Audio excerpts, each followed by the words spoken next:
Did you know that credit and real estate are the two tools that many people use when it comes to building wealth in this country? Credit and real estate. You can leverage your credit without having any money to access real estate, and then you can begin to build from there.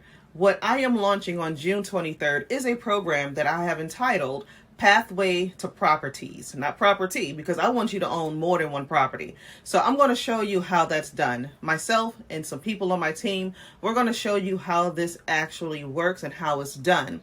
So if you're serious about changing the financial trajectory of your life, learning how to build wealth, not only that, but build up your portfolio, your net worth, and also leaving something generationally for your children, then you're going to want to tune in. Go to creditladyacademy.com to learn more and to also register. Seats are limited, so don't delay. Again, creditladyacademy.com to learn more today.